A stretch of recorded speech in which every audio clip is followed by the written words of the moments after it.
There are 3 easy steps in creating your resume link. Let me show you how.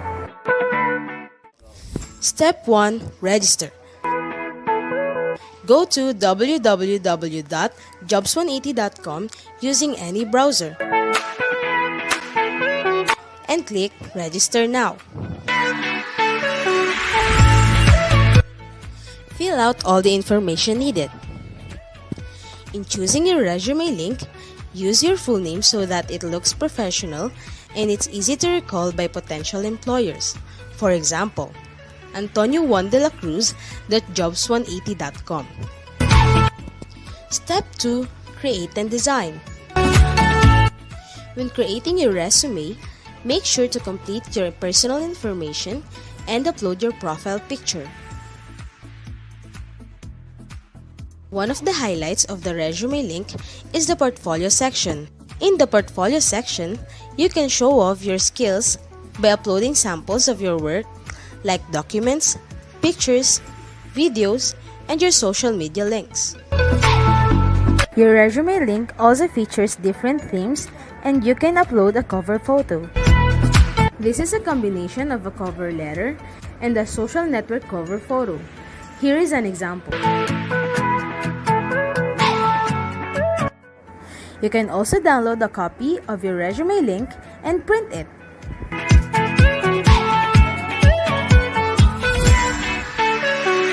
Step 3. Apply for a job. There are many ways to apply with your resume link. First is browsing the job recommendations in your Jobs 180 dashboard. If you're qualified, click Submit Resume Link. So what are you waiting for? Dress up your next generation resume, stand out brightly among the competitive job seekers in the market, and win the heart of your future employers using Resume Link.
Good morning, everyone. Welcome to Jobs180.com's Marketing Bill Live with Foundation University.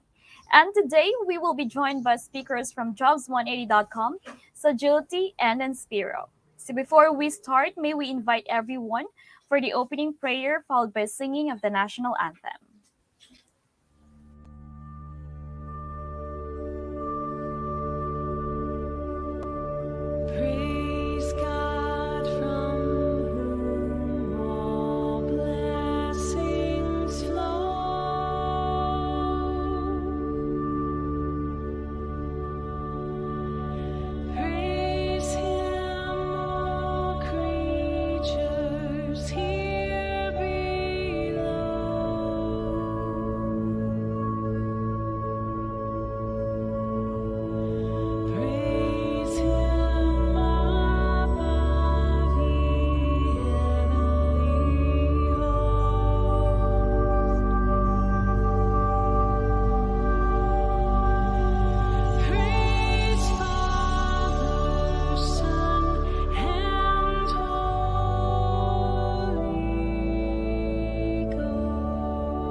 kababayan, ang pambansang awit ng Pilipinas. Kayang magiging, pero sa sigatanan, alam ng puso, sa titik mo'y buhay. Lupang bihirang, kuya ka ng magiting, sa mandulupin, di ka pasisitin, sa nagagang tutok sa simoy at sa langit mo pagaw, ay hinatang tulakaw, sa pagkayang minamahal, ang isang ng matawad mo'y tagumpay na nagtitindig, ang bituin at araw niya kailan pa may magtitindig, luman ang araw ng walang pagsinta, buhay langit sa piling mo. Ang higaya na pagkay mga amin, ang mamatay ng dahil sa'yo.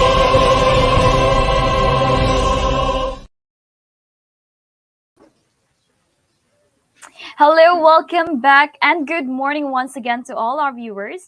My name is Maria, and I will be your host for today.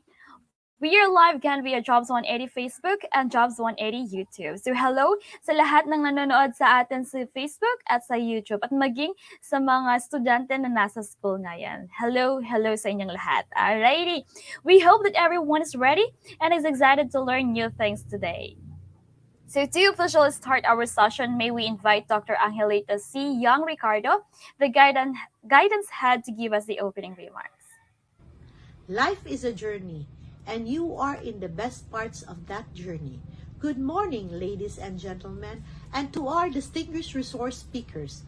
Welcome to today's learning session.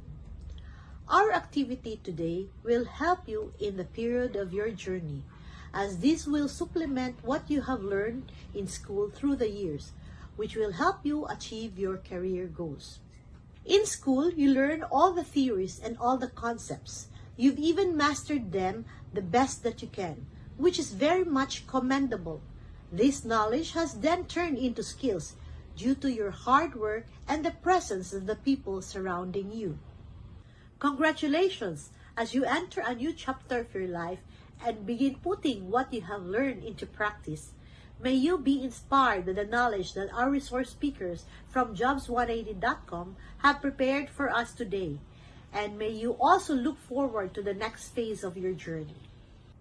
Learn as much as you can now, so that when tomorrow comes, you will be more than prepared to take on fresh starts with limitless possibilities.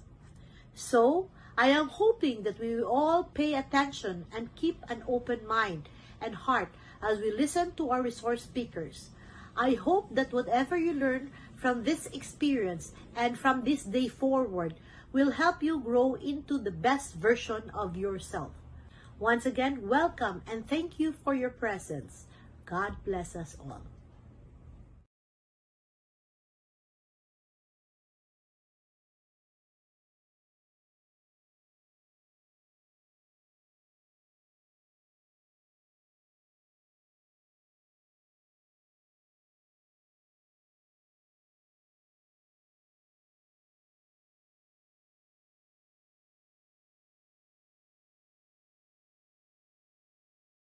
So the Seems like, evaluation.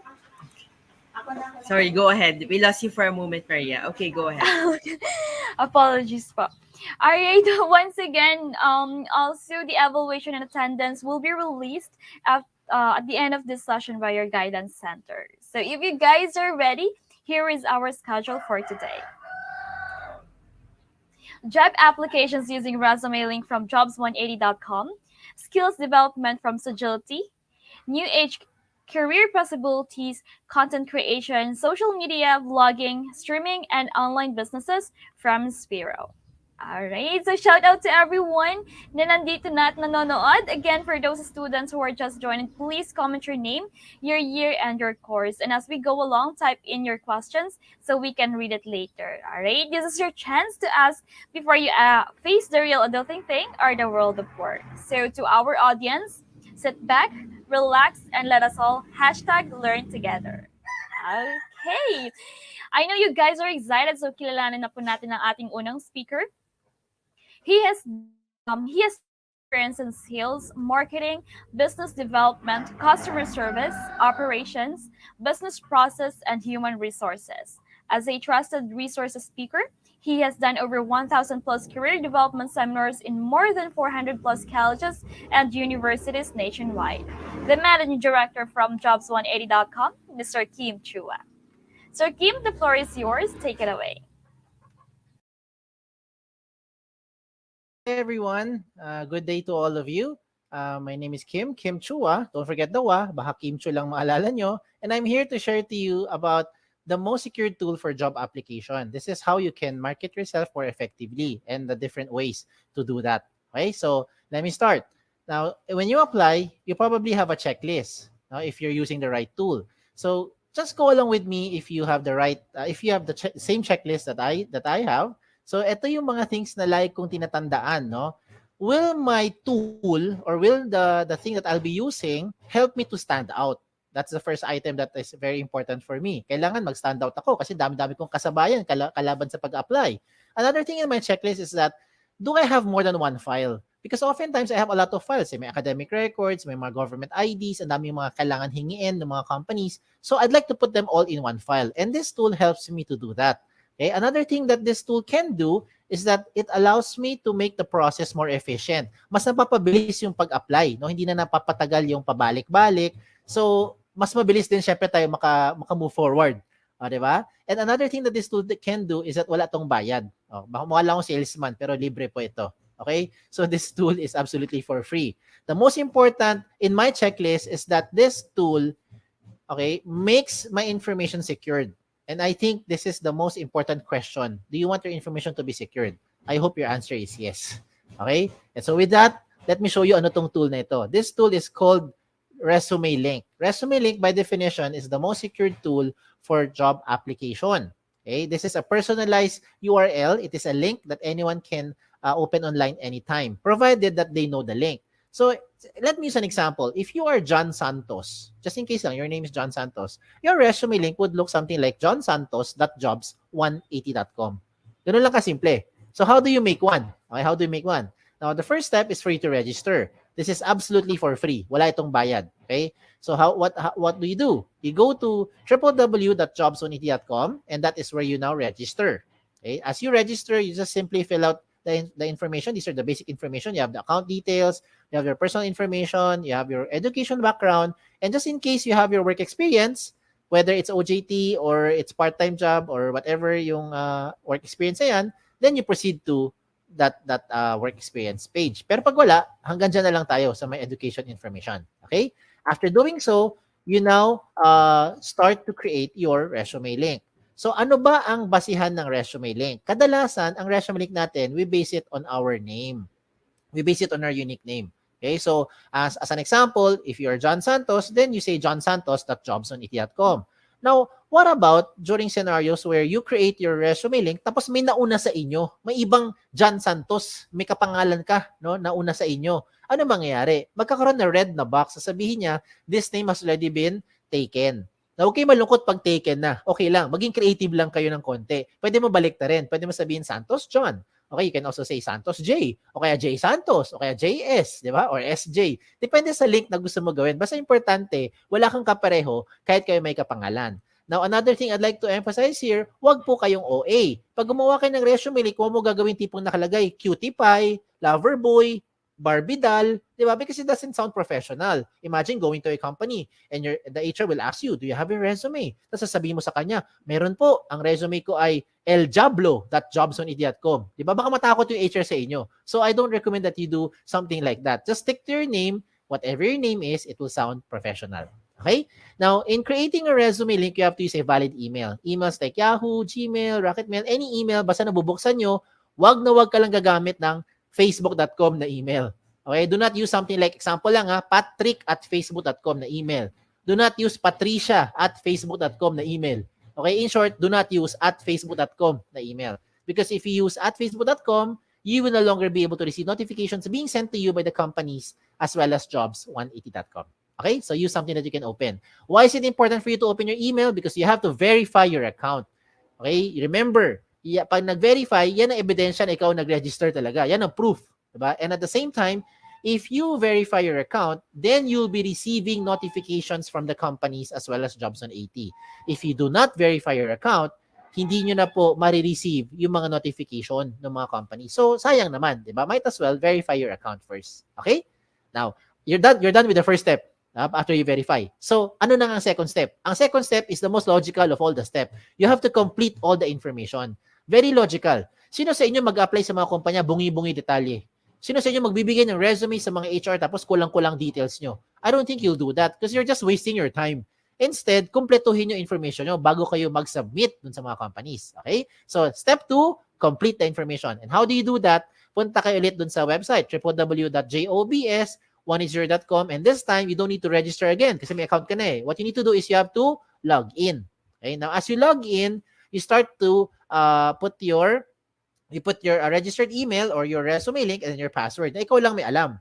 Okay? Ganun lang siya kasimple. Now, once you're inside your account, you start to fill in the blanks. Ganun lang kasimple. Fill in the blanks. So, the things that you see here, yung mga contents, napakasimple lang. Yung mga personal details nyo, lagay mo dyan. Diba? All the information na sa tingin nyo relevant, you put it there.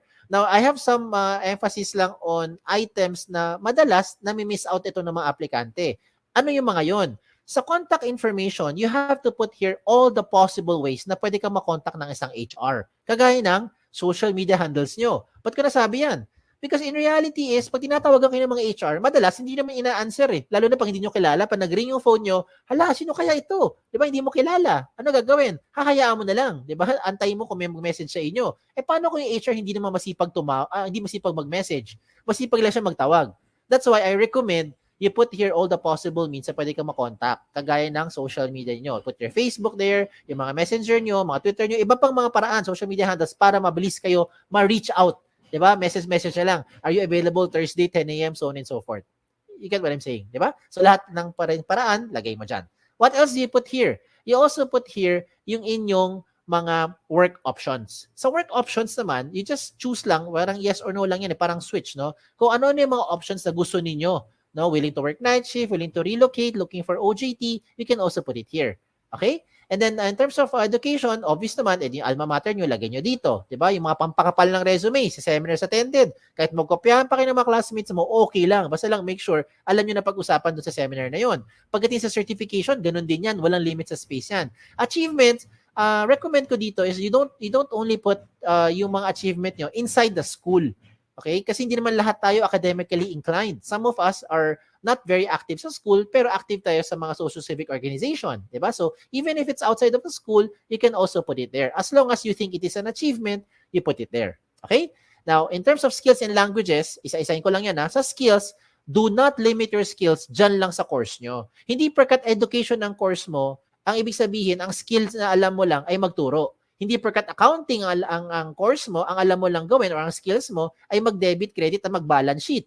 Diba? So, marami kang alam na iba pang mga skills na kahit walang connect sa course, you can also put it here. Sample, photography, diba? Videography, diba? And all the other things, calligraphy, pwede mo ilagay dyan. Okay? When it comes to languages, I'm sure alam nyo, 2 lengguwahe na. At the minimum, you know English and you know Filipino. If you know local dialect, to be specific, lagi mo Tagalog, Chabacano, Bisaya, Kapampangan, diba? Ilonggo, wala naman limit sa space eh. Diba? If you know foreign languages, put it there. Chinese, Japanese, French, Vietnamese. Kung ano man yan, ilagay nyo. Because what you're doing is you're trying to market yourself more effectively to the prospective company. Now, when it comes to references, sigurado naman ako yung mga references nyo, kilala nyo. Ang tanong lang dyan, kayo ba kilala nila?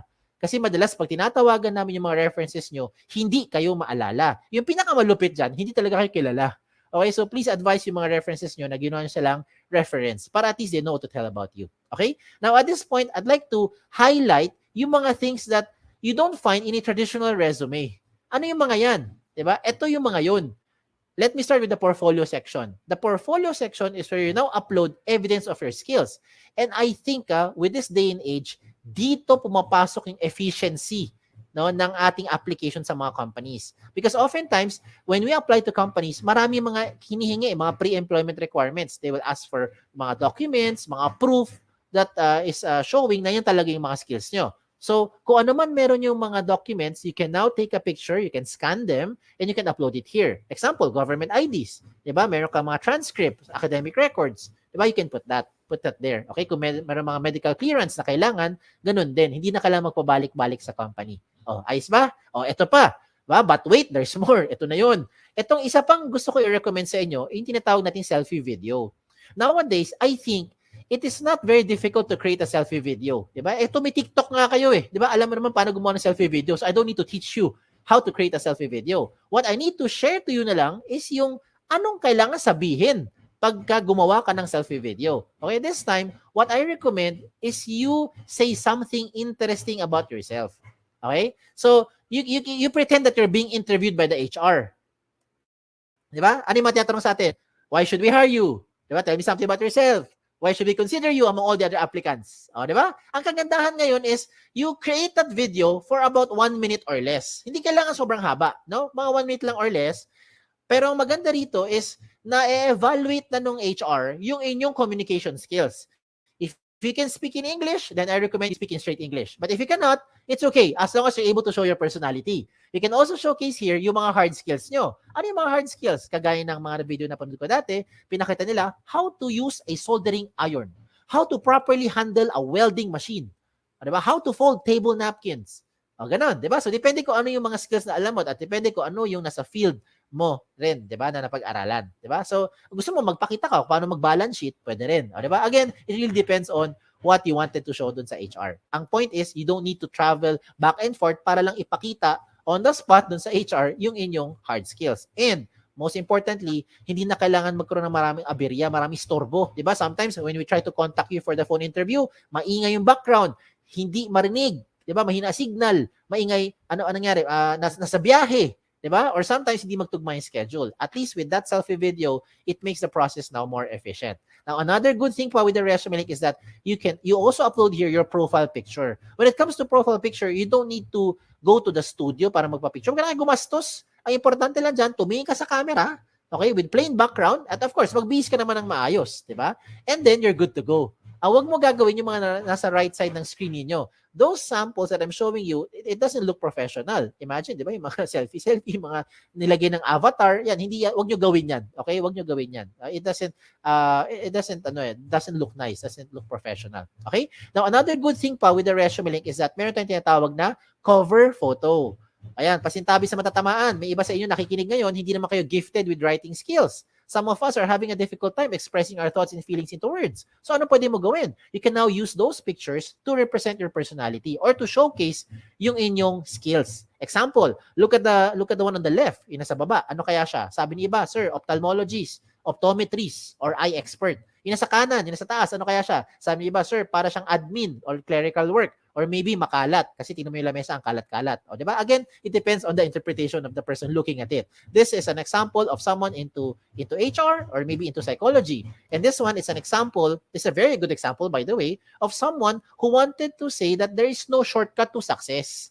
Hindi po yan miyembro na Akit Bahay Gang.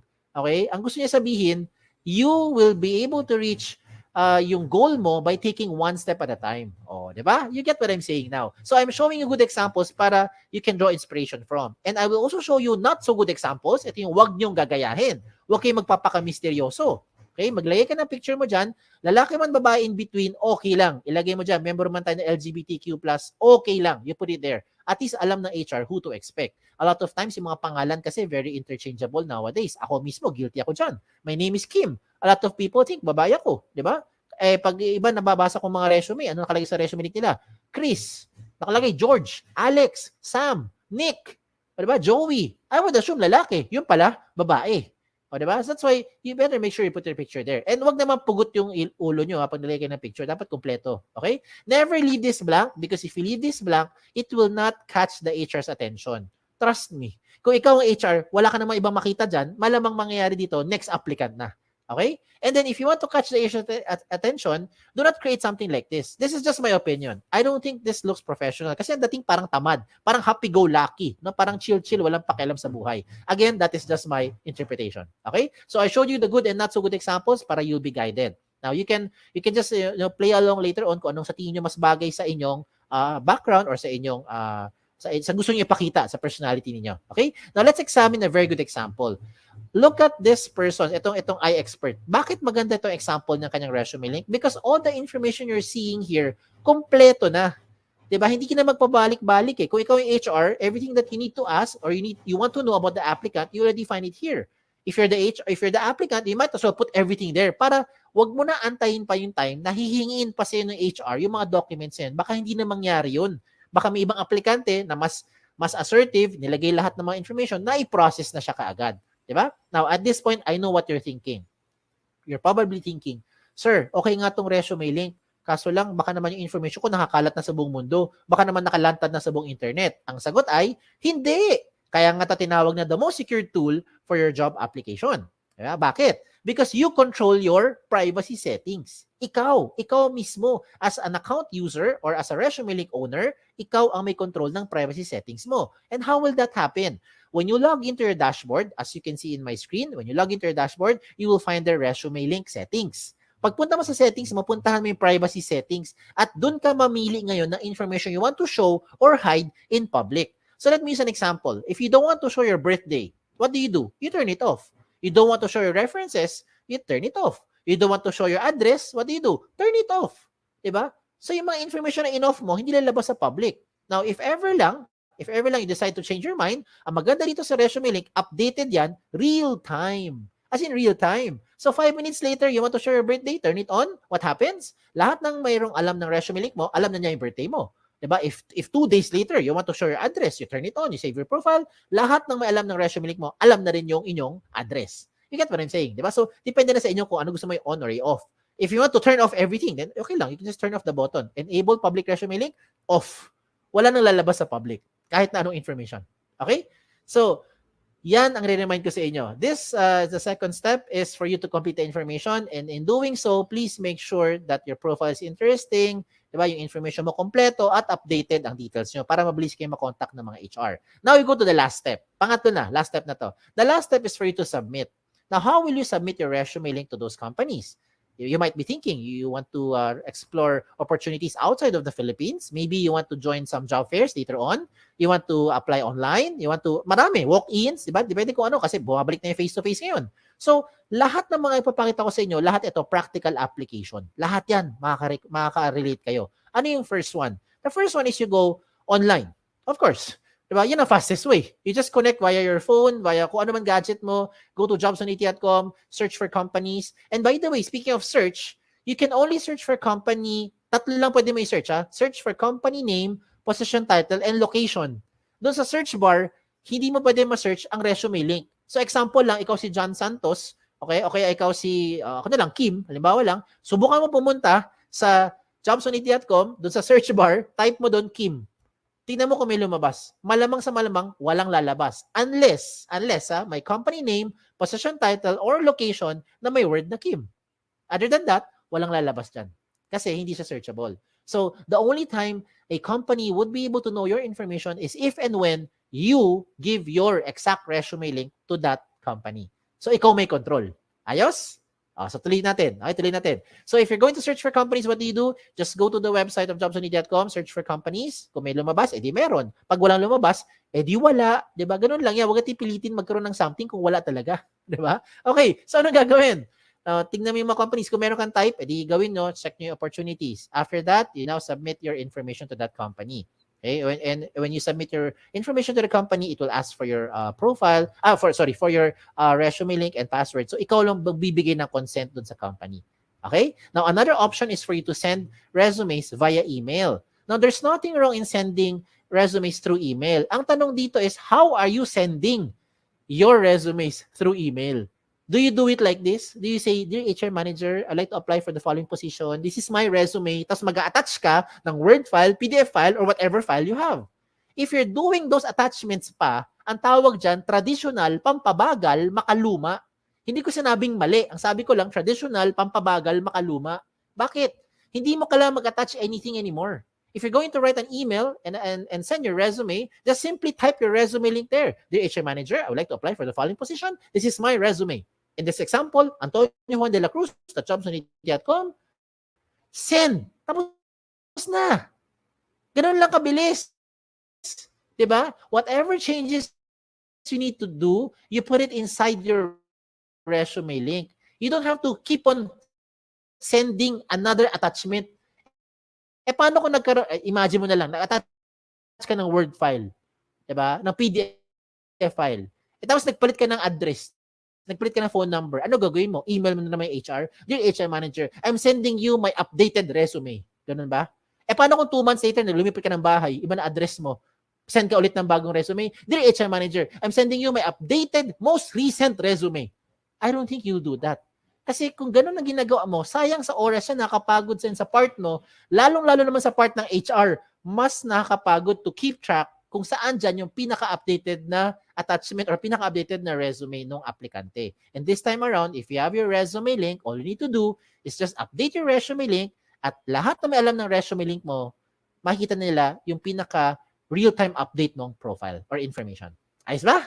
Ayos ba? Sige, another one. For those who wanted to use a hard copy, gusto mo talaga may hard copy ka when you apply to those companies, you want to give something, then this is also possible. What do? You go to your dashboard inside your job seeker account, then you can print your resume link. Mamili ka lang, 1 column or 2 column version. Either way, the system will try to compress everything into 1 page. O diba? Maginhawa sa buhay. So kung gusto mo talaga mag-apply sa mga kumpanya, hindi mo na kailangan mag-prepare ng maraming mga pages. Minsan, di ba, yung mga aplikante, mga 2-3 pages ang isang set ng resume. Palibasa, yung font size 45. Kaya umaabot ng 2-3 pages. O diba? Pero this time, the system will try to compress everything na into 1 page. Just in case you really want to have a hard copy. O diba? Tipid. Okay? Another thing pa for me to encourage you to do is you use resume link cards.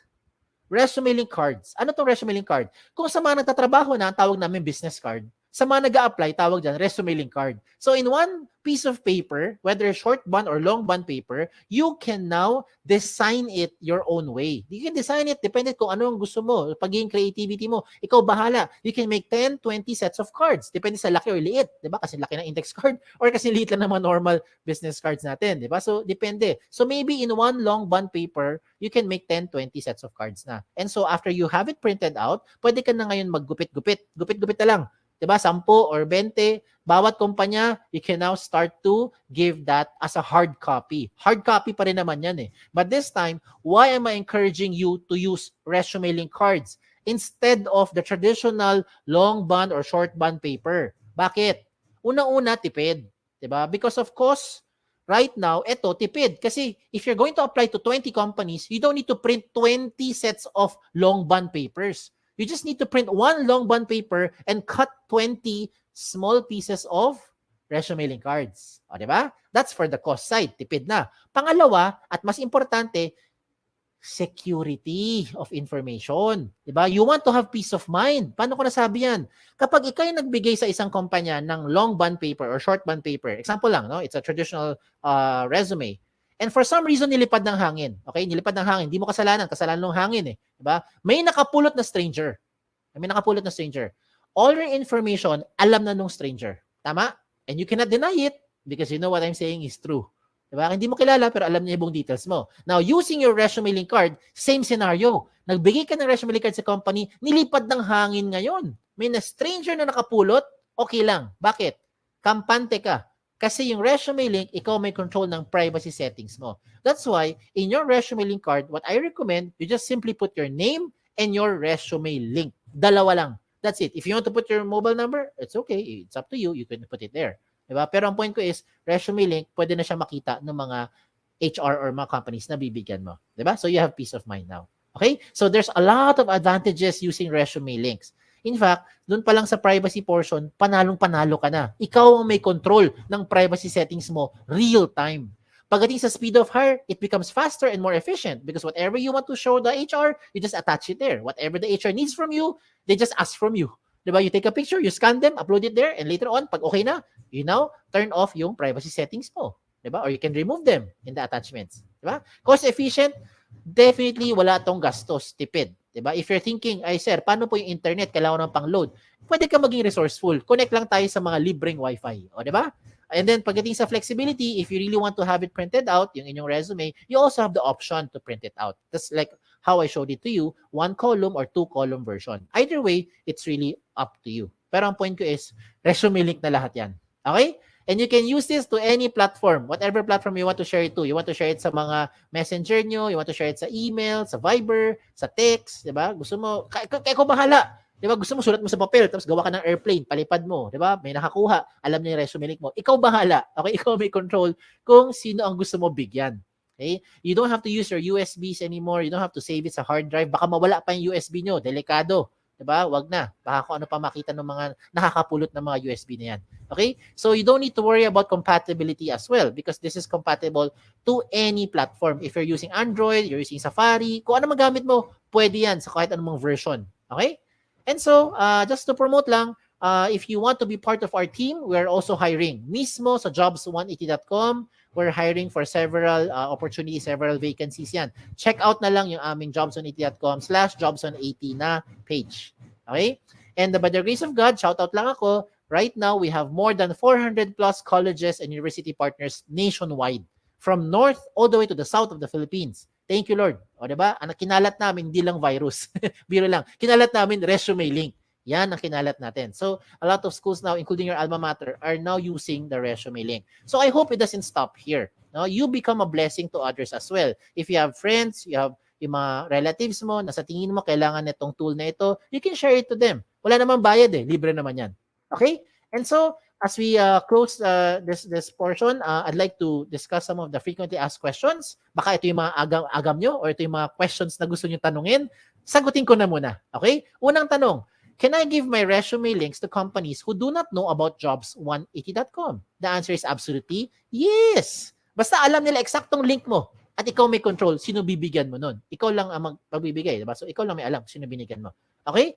Now, second question, is it the same as other job platform kagaya ng JobStreet, LinkedIn, or any other job site?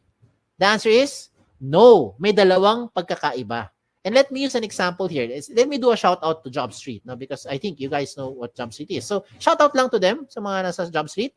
If you're using JobStreet na resume, you can only apply to companies who are using JobStreet.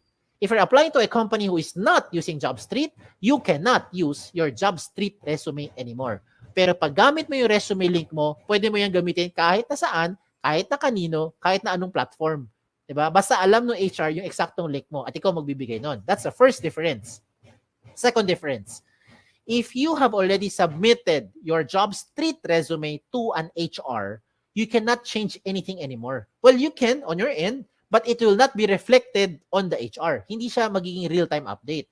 Comparing it to resume link ni Jobs 180, you can update it real-time. 2 days later, 5 minutes later, 6 weeks later, ikaw bahala, anytime nag-update ka ng information, lahat na in-update mo, dagdag bawas, will be reflected real-time across all na may alam ng resume link mo. Okay? So those are the two major differences. Now, pagdating sa pangatlong question, yan ang pinaka-simpleng tanong.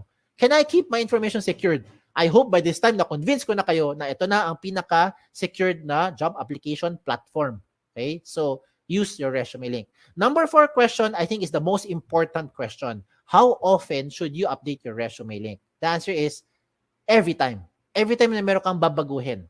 Okay? Every time na meron kang babaguhin. Lalong-lalo na yung contact details mo. Kasi imagine, binago mo lahat. Binago mo yung work experience mo, nagkaroon ng awards, nagkaroon ng achievement, hindi ka naman makontakt ng HR.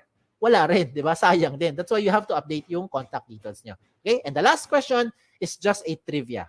Trivia lang, palaisipan. Why is this called jobs180.com? This is called jobs180.com because we want to turn your life around 180 degrees. And in case you're wondering, no, you wanted to raise a concern, bakit hindi po 360? Kasi pag 360 degrees, you only go back to where you started. Ikot ka lang na ikot, wala kang pupuntahan. 'Di ba? Bumabalik ka lang kung saan ka galing. Oh, ha? O, di ba? Char-char lang yan. Okay? So, anyways, again, kung meron pa kayo ibang questions, just in case you have questions, okay, you may send those questions here through our website, www.jobs180.com. You can also email us or email me here sa info@jobs180.com. You can like us on Facebook, follow us on Twitter, Instagram, pati na rin sa TikTok.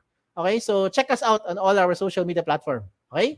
Again, my name is Kim Chua. Don't forget the wa. Okay? Isang magandang araw po sa inyo lahat. Thank you.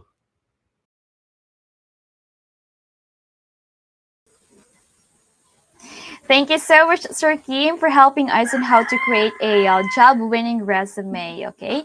So guys, kung hindi pa kayo nakakagawa ng inyong resume link, what are you waiting for? Just go to www.jobs180.com and click register. And wag po kayo mag-alala, libre po yan. And you can access it anytime, anywhere. Okay? So for those who have questions with the topics and with Sir Kim, please post it na sa ating comment section para masagot natin. But right now, here are the offline questions, Sir Kim. All right, sir. What is the most common mistakes that employers see, whether you are using resume link or the regular resume po? Can you say it again? What's the common mistake that employers C do? po, Ah, C po, nakikita po. employers see Opo. sa mga applicants, you mean? Like, Yes. okay. Sa kanilang resume. Sige. This is based on my experience, based on my experience, what I see a lot of times na, I don't want to say it's a mistake, but it's something that you have to be careful as a job seeker or as an applicant, is yung mga spelling, no, and the proper grammar, and yung parang you have to capitalize proper nouns. Example, may mga nakita ko minsan na aplikante nag-submit ng resume or ng resume link, pangalan niya hindi man lang nakakapitalize. 'Di ba? Even like example, school nyo nakalagay Foundation University, 'di ba? Lahat naka small letter, 'di ba? So may mga ganun na there are certain things that you capitalize, there are certain things that of course you don't capitalize, 'di ba? Kasi pag proper noun, for obvious reason, you capitalize that. 'Di ba? For me, yan yung sa akin. Hindi ko alam kung pet peeve ko lang yun, pero it's something that when I see na ganun yung minsan pa isa-isa siguro, yan hindi lang to nakaligtaan lang to or na miss out lang to, 'di ba? Walang period, no, or walang comma. Okay lang 'yan minsan, siguro nakalimutan lang, hindi lang na-type, nadulas lang sa keyboard or nadulas dun sa keypad, no, naggagawa siya ng resume link. Pero when you see them skipping yung talagang, alam mo, of course you review first, 'di ba, before you submit your information, 'di ba, to the companies. At kapag yun for obvious naman, yun yung sa akin. That for me is something you have to check. The grammar, the little things, capitalization ng mga proper nouns. Yan yun. I hope nasagot ko yung tanong mo, Mama Maria. Yes, sir, that's right. But thank you so much. And next question, sir. What do we write if we don't have any experience in the job field we are applying to? What do you put in your resume link, no, kapag wala Yes. ka pang any experience? If you don't have any actual experience in terms of yung formal work experience, so example, nag-OJT kayo, hindi naman nagkaroon ng chance magka-OJT kasi naabutan ng pandemic, no, during this past months and years. You might want to consider as well yung racket or sideline. You can put it there. Kung kayo ay tumulong example sa family business nyo or sa kamag-anak nyo or sa kaibigan mo, nagkaroon kayo ng project, you also put it there. Diba? These are things that will highlight yung mga skills mo when you work as a team or how you lead or how you plan accordingly a certain program. Example, so when I say program, hindi program like computer programming. Now, when you come up with a example lang, nagbenta ka ng ice tubig. O yan, I'll give an example. Nagbenta ka ng ice tubig. You might want to put there na anong initial project plan mo is to be able to meet X amount of revenue or income, 'di ba? And you're able to come up with that kahit na patubig-tubig yan, pa piso-piso, pa lima-limang piso, 'di ba? You also have to factor in example how much you spent, no, for those materials, 'di ba? Nagbumili ka ng plastic, 'di ba? Siyempre nagpalagay ka sa refrigerator, 'di ba? Alam naman tumigas bigla yung ice tubig mo nang hinihipan mo lang sa electric pan, 'di ba? Imposible mangyari 'yon, 'di ba? So, you have to factor all these things and then you write it there as parang ito yung naging experience mo, no, for handling a project. Ayan. I'm just saying as an example lang, baka iba sa inyo naging creative talaga. Gawin talagang yun yung gagawin yung project. Pero pwede rin, 'di ba? Pwede rin naman, why not? Pero sa akin ganun lang, explore other things na kahit walang connect sa actual work, pero ito actual experience. And it's something that I think the HR would like to see or would love to see how you're able to properly manage a certain parang program. Yung nga, tawag ko dyan parang program or project plan. O, di ba? Ganyan. Okay? Thank you, Sir Kim. As long as totoo po yung work experience daw. Yun. Tama ka dyan, Miss Maria. Huwag mag-imbento. No, wag Mm-mm. mag-imbento. Pag hindi ice tubig yan, lagay mo dyan, gelatin. Diba? O kaya, minsan yung iba, Ice candy. ice candy. Yun, ice candy. Thank you so much, Sir Kim. Sir, after we send po yung resume link natin sa mga employers, how long can we wait naman po para mag-proceed sa next step? How long do we wait? You mean, ano expectation mo as a job seeker pag nag-submit ka sa companies? Yes po. Okay. Iba-iba po kasi yung turnaround time ng mga companies. We cannot use it as a general rule, no? Na kapag nag-apply ka, dapat may sagot ka agad. Hindi naman to parang phone call na pag tinawagan mo, hindi sumagot, abangan mo may magre-return call sa iyo, 'di ba? Immediately. So, I would say, on average lang ito yung practice natin sa HR, you give them at least about 2 weeks time. No, when you submit your application, your resume link, you wait for about 2 weeks time for them to properly evaluate iba-ibang mga aplikante, no, iba-ibang applications sa kanilang position. And then when you get the call, that means you can probably move forward to the next step. Kasi you got the call. 'Di ba? If you didn't get the call, then most probably kahit nakita nila yung resume link mo or information mo, hindi mo na-catch attention nila. Kaya nga kung babalikan mo yung talk ko kanina, I was informing the audience, you have to make sure you stand out, 'di ba? Kailangan mahuli mo yung attention ng HR. Parang ano lang 'yan kumbaga ihahambing ko lang 'yan sa halimbawa sa panliligaw, o 'di ba? Kumbaga, syempre kailangan mo, ang dami nagpapapansin sa iyo kung ikaw si Girl Lalo, 'di ba? Ang dami nagpapapansin sa iyo. Hindi mo naman lahat napapansin kung yung iba sa inyo may crush sa'yo o wala. Hindi mo naman alam kung may crush sa'yo o wala unless talagang nag-stand out siya at nakita mo siya. And same way rin, baliktad, no? Sa mga ano naman dito, sa mga kalalakihan naman, 'di ba, na gusto magpapansin sa kanilang mga crush, 'di ba? You have to do something para mapansin kayo. Hindi yung nakatitig ka lang buong araw, natunaw na yung ice candy mo, 'di ba? hindi ka pa rin napapansin, 'di ba? So, ganun din 'yan, no, when you're applying for companies, you have to start from your side. You have to start from your end. You have to make sure that you have to be creative, 'di ba? In making sure na yung HR mapansin ka rin. Pero para lang sagutin yung tanong ni Miss Maria, I think on average time is about 2 weeks. Matagal na po yung 1 month. Pag 1 month kayo nag-submit tapos di pa rin kayo pinansin, isa lang ibig sabihin nun. Either yung position ay para for pooling siya, meaning hindi na sila active hiring for that position, which they would still consider you naman in the future. Baka magkaroon ng opportunity ulit. Or at that time, hindi na kayo ang na priority. Na-prioritize, I mean. No? Iba na yung na-prioritize na aplikante. Yun po. I hope na-answer ko yung question mo. Yes, Sir Kim. Thank you so much po. And I think this will be my last question, Sir Kim. For those who are interested naman po na applicant na gusto mag-apply with Jobs 180, what are their expectations they can get from the company po? Okay, sige. By the way, shout out tayo sa mga nanonood ngayon because we were told earlier that there are two types of audience this morning. Meron iba naka-connect online. So yung mga nasa online, shout out to you. Pwede nyo po gamitin yung inyong cellphone or inyong gadget. Mag-type na po ng questions. Any question you want to ask, just feel free to Yes put it po. there. And then for those who are watching live live meaning naka ano kayo, ano tawag doon? Nasa physical setting kasi yung pagkaalala ko kanina sabi ni Ma'am, you were gathered there, no, sa isang venue. You might want to do your shout out na, yung questions niyo, ipasa niyo yung questions niyo para masagot natin siya. Okay? Anyway, going back to the question. Ano ulit yung question, Ma'am? Yes, sir. Any expectations po? Expectation para nag-apply sa Jobs 180. Binibiro lang kita, Miss Maria. Ano expectation when you apply to Jobs 180? We have several opportunities right now. You can check them out by going to jobs180.com and type there Jobs 180. You search for Jobs 180 na company. Or you can go direct to our link, which is jobs180.com/jobs180. Diba? Or pwede ka rin pumunta sa link na nakita nyo ngayon nagsuscroll sa screen nyo. Ayan, no? Pumunta kayo sa schools.jobs180.com/foundationu. Aside from jobs180.com mismo, marami rin pong ibang companies nandyan. No? Some of them are near your area, dyan sa Dumaguete.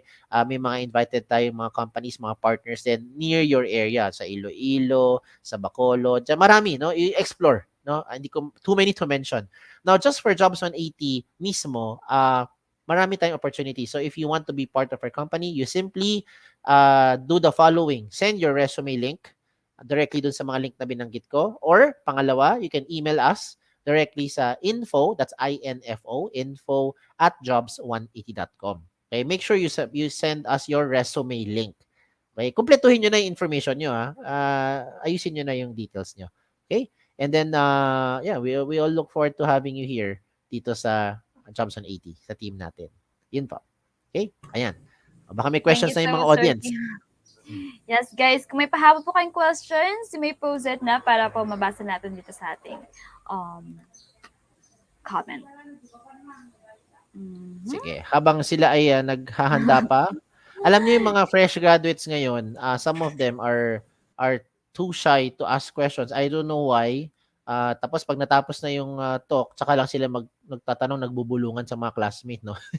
So that's what we normally experience, no, sa mga audiences, magtatanong sila ng questions. Well, kung nahiya kayo magtanong ngayon sa live show, pwede rin naman kayo mag-ask ng questions directly na lang. Just send your message yung questions nyo sa Facebook natin. Marami tayong ibang mga social media. Go to facebook.com/jobs180. You can put your questions there. Or you can email us directly sa info@jobs180.com kung kayo ay may mga questions na nahiya kayo magtanong right now. Pero kung ako sa inyo, huwag na kayong mahiya kasi nga marami tayong invite na magagaling ng mga speakers ngayon. No? You can ask these questions to them straight from the HR perspective, no? Sa mga recruiters perspective yan. So sila yung makakaalam kung ano pa ibang mga, kumbaga, yung dadaanan pa lang ninyo, nadaanan na nila. Ayan. Kaya, kung ako sa inyo, I encourage everyone here who's listening to post your questions or ask them. Okay? It's just, wala naman mawawala eh. Diba? Yan. Pag hindi nila masagot yung tanong, I'm sure they will not answer the question. Okay, so ganun lang yan. O ano pa? Yes Meron pa ba tayong balita? May pa ba ibang Yes, questions? checking po sa comment section, Sir Kim, mukhang wala na pong pahabol. Ah. Pero guys, kung nahihiya kayo, please do not forget to send us a message sa aming Facebook, kagaya ng na-mention ni Sir Kim Chua kanina. You may send us a message sa facebook.com/jobs180 or email May us paalala rin ako. Ay, sorry. Sorry, nakat kita. info@jobs180.com. Sige, sir.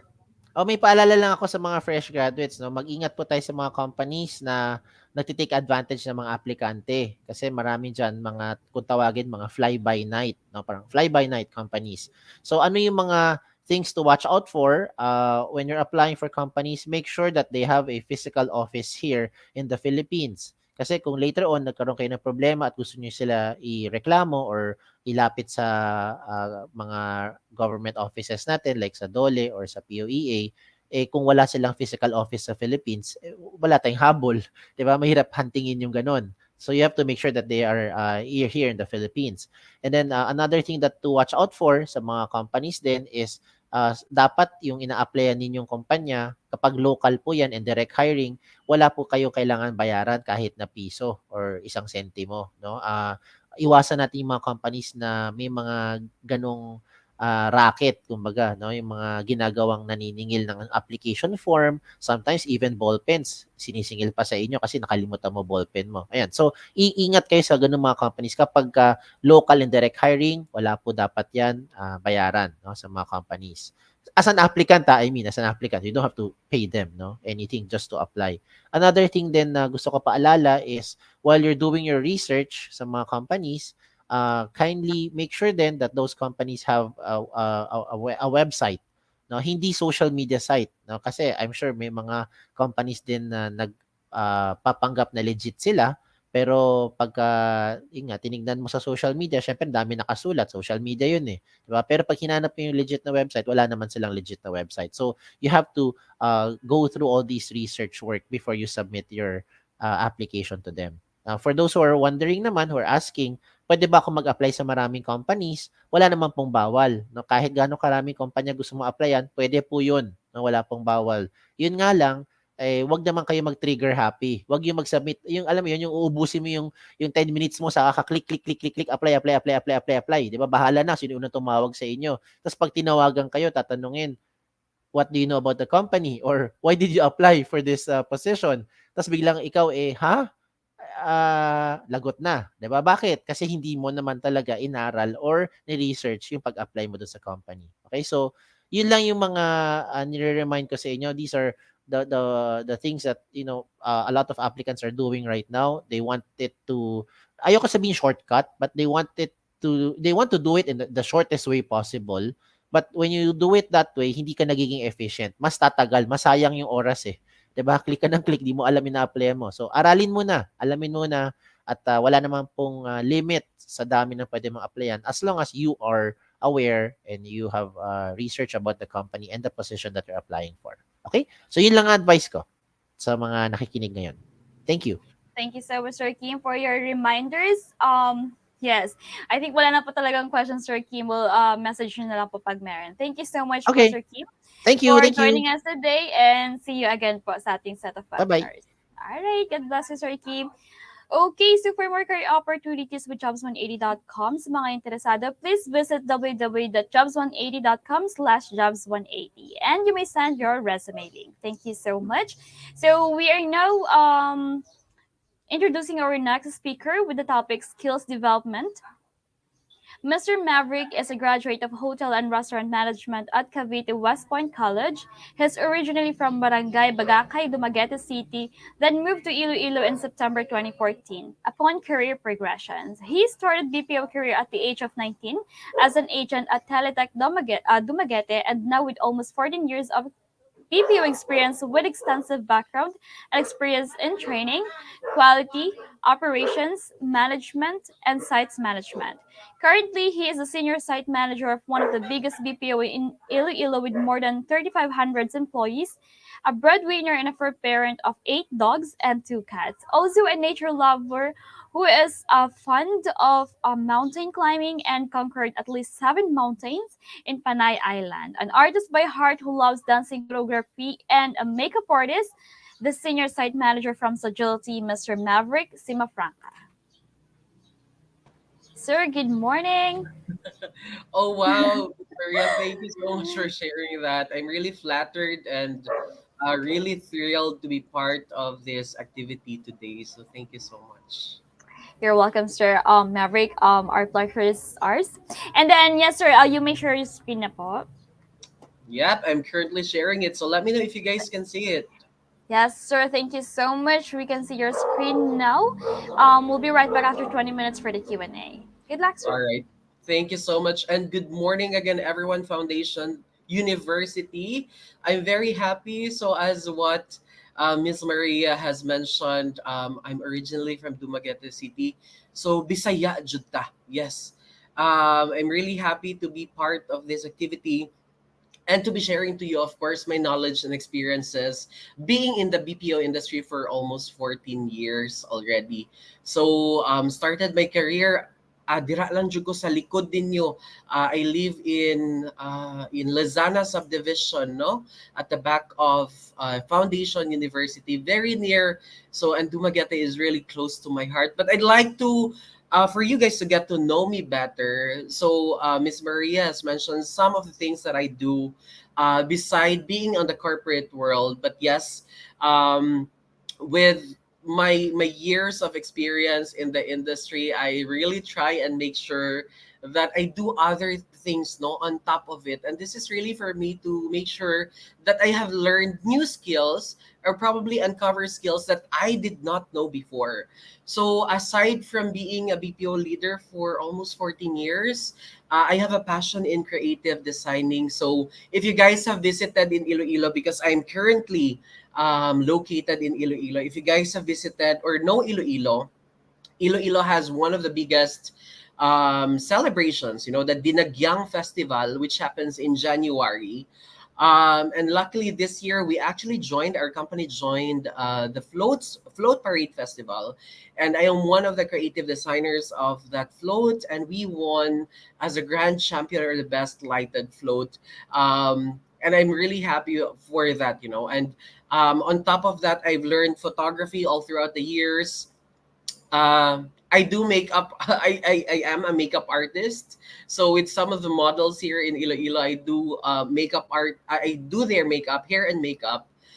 Initially, it was just a hobby, but then again, it turned out to be something that I really wanted to do, and it became some sort of my side job na rin. You know, at times when I am free, I am vacant, then I'm able to accept clients, different clients from wedding, to birthday and to other photo shoots that I'm being invited by my co-photographers as well. I'm also baker by heart. So as you know, my course is hotel and restaurant management. I think that's really where I loved it because my family side also really loves to cook, and so I decided when I was here in Iloilo already. When I moved in 2014, I did not start baking at all. But then again, pandemic happened. I think that's where it all started because you're bored at home, so I learned new skills, right? And as I've mentioned, I've been a BPO leader for almost 14 years experience. And this is something that I really share to everyone and even to the leaders that I have talked to in different BPOs already, that being in the BPO industry was really a dream job of mine. Yes, it was a dream job of mine. I graduated in Cavite West Point College in Cavite. And when my deans asked me during an interview before graduation on where I want to be, because I receive a lot of referrals, coming from different hotels in Cavite, in Laguna, in Baguio. And I always said to them that I wanted to work in a call center in a BPO. And the mindset there was very simple. My mindset was very simple because I graduated in Manila, so I've seen a lot of people who work in the call center industry around 2010. That's really where when the BPO started booming. And um I see them as someone who is very very cool because they have their spill proof mugs, they have their own headsets, plus they sleep in the evening. So I always wondered how they sleep in the morning. So I always wondered how people can sleep in the morning, and I found that so cool. And so right after graduation, or even before my graduation, I actually joined Teletech in Dumaguete already. And because of that, I learned to love about the entire BPO industry. The how wonderful the business is, getting to know the clients, handling different people, and it's something that I'm always passionate about. And I think that's where my career really progressed. When I joined Teletech, I was with Teletech for like 7 years before I even moved to Sagility. But the entire experience that I have, and especially right now that I am with Sagility, has been really tremendous. I even did not expect that I will be sent to the United States to represent the organization in 2019, and it was a once in a lifetime experience. So I know that for some, before I proceed to my actual topic, I know for some there's just a lot of stigma about the BPO industry, but I like everyone to know that there's just really more career even that you can see in the BPO rather than what the other people is saying. Usually what they say is that the BPO industry or working in a call center is a no-brainer job. There was one time here in Iloilo that we even heard that in the radio, being publicly said that working in a call center is a no-brainer job. And for me, I said, if only people knew, right, on how BPO works, I think they would understand. And I'm really happy that we have this kind of platform right now wherein we're able to share our experiences in this industry and, encourage everyone as well to join. Okay, so I hope that, everyone, I'm sure that you also have a lot of friends and probably know someone who works in the BPO industry, that they're really doing a great job in terms of dealing with customers. All right, so that's a little bit about me, but I think I already mentioned so much. But let's proceed with the topic that was assigned to me, which is skills development. So first of all, I'd like us really to identify or to define what a skill is. What really a skill is. So when you go to Google, when you go to the dictionary, you can actually get the actual definition of skill instead. But I'd like us to focus on the three words, and that's knowledge, execution, and competence. Okay, these three words. Because for me, it's very easy. Once you have a skill, you have to make sure that you use your knowledge, the knowledge that you have in getting that skill, you execute it and you become competent. And for me, that's where you really succeed. That's how you really succeed. No matter what line of business you are in, no matter what line of work you are working with, or even in your studies in school.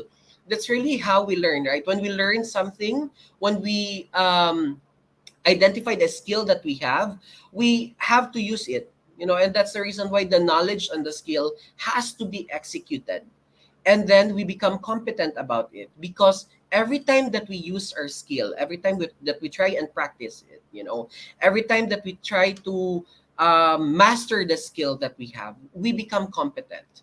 And when I say competence, it's not just even with whatever you're doing right now, but like what I have shared, I have acquired a number of skills all throughout the years, and this has helped me excel in not just in one area, but in other areas as well, that somehow I did not even know that I would excel on that area.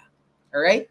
Now, when we talk about skills, there are three different types of skills. First, we have the knowledge based, and then we have the transferable or the functional skill, and we also have the personal traits or the attitudes. Now, the knowledge based skill is something that we have learned with specific subjects, procedures, or information to perform a particular task. Say, for example, right now with the course that you guys are taking, no? So those are the knowledge based skill, because you will apply that based on the profession that you guys actually chose. So if you, whether you're a teacher, whether you're a nurse, whether you're an engineer, right? So those are those knowledge based skills that you learn after you graduate college already, okay, or even the process of graduating.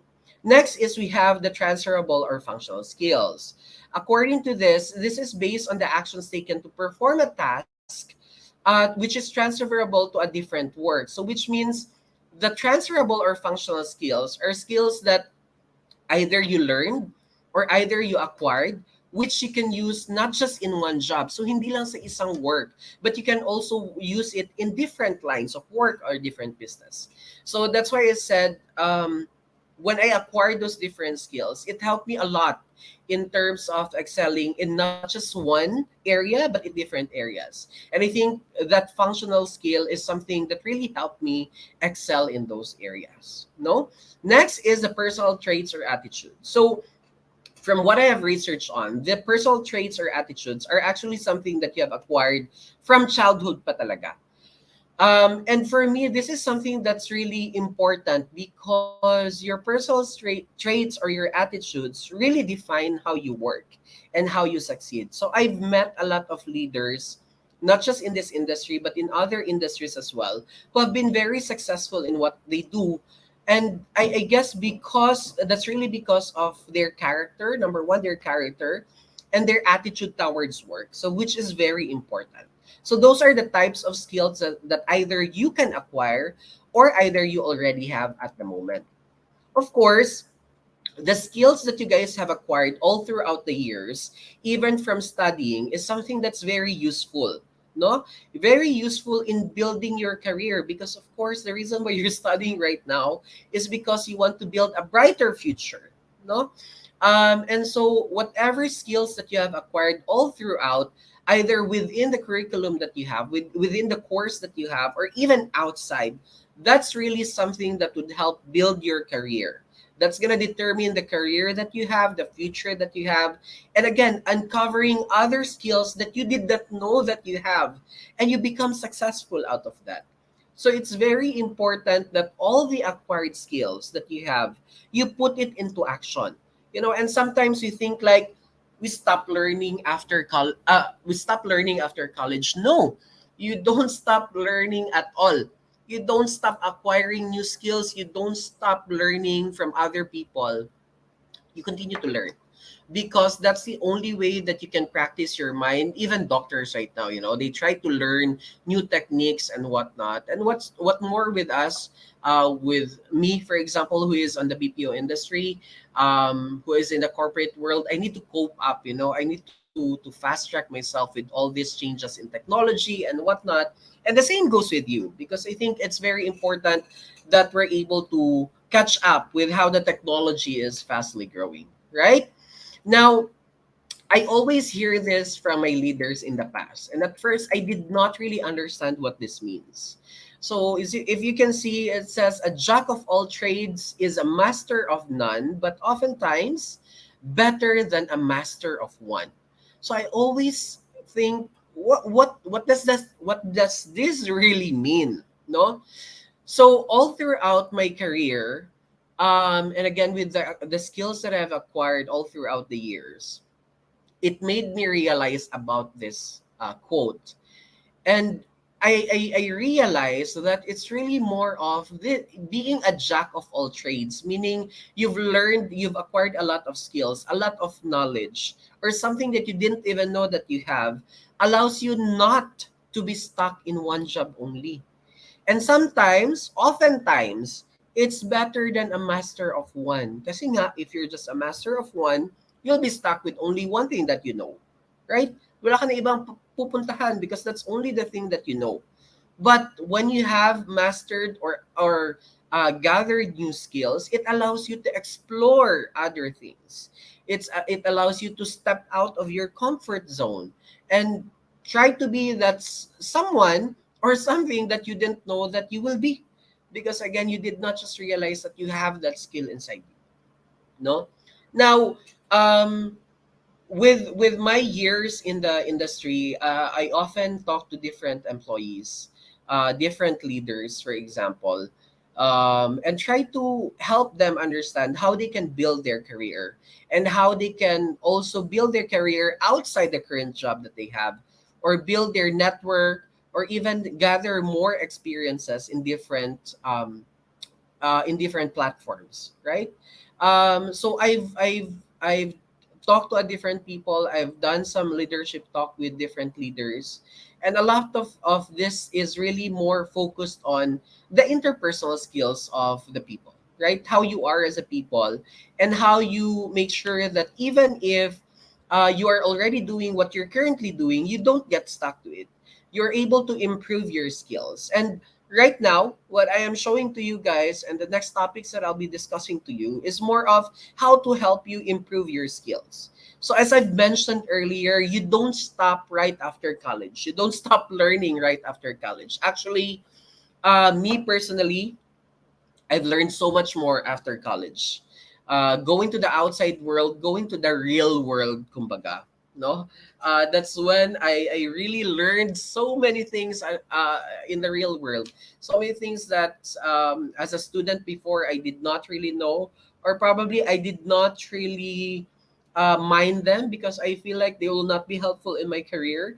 And then later on, they became so helpful in my career. So I'm so happy with that. Now, the first thing that you can do to in order for you to improve your skills is really you have to identify your strength and your weaknesses. You have to assess yourself. You know, as a person, and ako personally, I feel like tayo, we can definitely assess ourselves kung saan tayo magaling. What are our strengths as a person, no? Um, and you have some sample questions in there, which includes what are you good at or what are you lacking, right? Then right now, again, with this modern world, uh, there are a lot of skills tests that will help you understand what competencies you have, or what skills do you have to improve on, or what skills you currently have. So those are the things that we can do, no? And in self-assessment, you have to be very honest in yourself. And especially in taking the skills test online, no, there's a lot of skills test online. So you have to be very honest with yourself.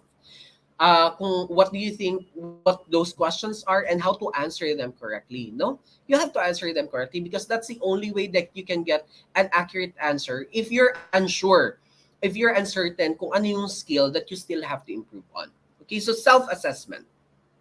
Next, you have to define which skills you want to improve. So whether if you have already identified your weakest skill, do you want to improve that first, or do you prefer to work on your strengths? Because that can work in both ways. If you work on your weakest skills, then you can improve those skills. But if you work on your strengths as well, that can help you progress even more, take it to the next level, right?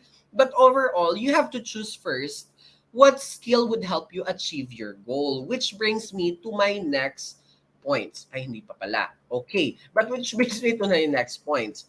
You have your goals, right? Hindi naman pwede na we're just studying right now and then we don't have any goals. We always have goals in our lives. And for us to be able to achieve that and to know what skills we have to improve even better, we have to ask for feedback. Understand your self-assessment. Aligned ba to sa perception ng mga tao around you? Sometimes we take those feedback negatively, which is on the second point as well, which is you have to accept criticism and suggestions.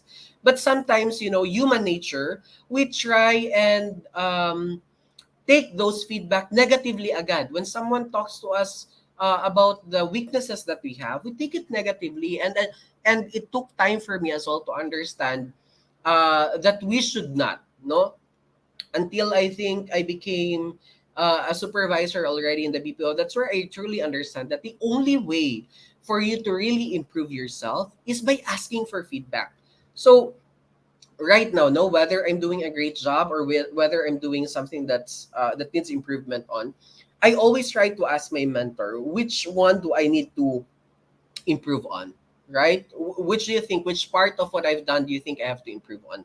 And that's the only way for you really to improve, because maybe you're looking at yourself and your self-assessment, you think you've done a really good job, but then again, there are minor things that needs improvement on. But sometimes these minor things are really vital, no, to the success that we have. And again, accept criticism and suggestions. Okay, analyze those criticism and suggestions. Minsan, pag naka-receive tayo ng criticism, cancel ka agad, di ba? Uso yun, cancel culture, right? But then again, in the real world, when you are being criticized, when there are suggestions being thrown to you, you should take it by heart, because that's the only way that you can learn. Okay? Then, of course, you have to train your skills and you have to set goals and monitor your progress. So again, once we acquired a skill, hindi naman pwede that you just leave it as is. When you have already acquired a specific skill, you have to put it into practice. You want to improve it, so that's why you have to train continuously. And along with that, putting that into practice is you have your specific goals and you also monitor your progress. So for example, if ganito yung output ko ngayon, na bago pa lang ako sa skill na to, how can I improve it better the next time? So you have to do a check and balance to make sure that you're able to assess your previous work than your current work. If nag-i-improve ba, or if there's any improvement or wala ba, or if there's anything that you have to learn at all na bago, na technique or whatnot, for you to become even more successful, right? Observe and listen to others. Um, sometimes, no, sometimes we take this lightly, observing and listening to others, because sometimes we want tayo mag-learn by ourselves, and because there's a lot of tools that which can help us. But always observe and listen to others, because that will really allow you to understand better a specific skill that you're trying to acquire based on the experience of that person who's trying to show it to you, no? So always observe and listen to others, especially if they said already na, oh, wag mong gawin to because this will lead you to this and lead you to that. And sometimes our curious minds, gagawin pa rin natin. No? Sometimes curious minds, or even our pride or ego, still wants to do it because I think that this will be better. Well, if there's one thing that I've learned in my career, that's to listen really to your mentors. No? Because all they really want to do is to give what's best for you. And lastly, you have to expand your network. Expanding your network means going outside of what you already know. Just recently, actually, I think just 2 years ago is when I realized that I really have to expand my network. As I've mentioned, originally from Dumaguete, I transferred to Iloilo. I don't have direct relatives in Iloilo. Like nada, none at all. I don't know Iloilo. I have not been to Iloilo at all. And I decided to move here, and now I have moved here permanently. I already have my house here in Iloilo. And I brought my mom here already with me. And so from there, and because I have acquired some skills that have helped me excel in different areas, in different as platforms, that's when I really realized that I have to expand my networks. I have to get to know more people. I have to get out and uh, l- um, understand how other people are doing it.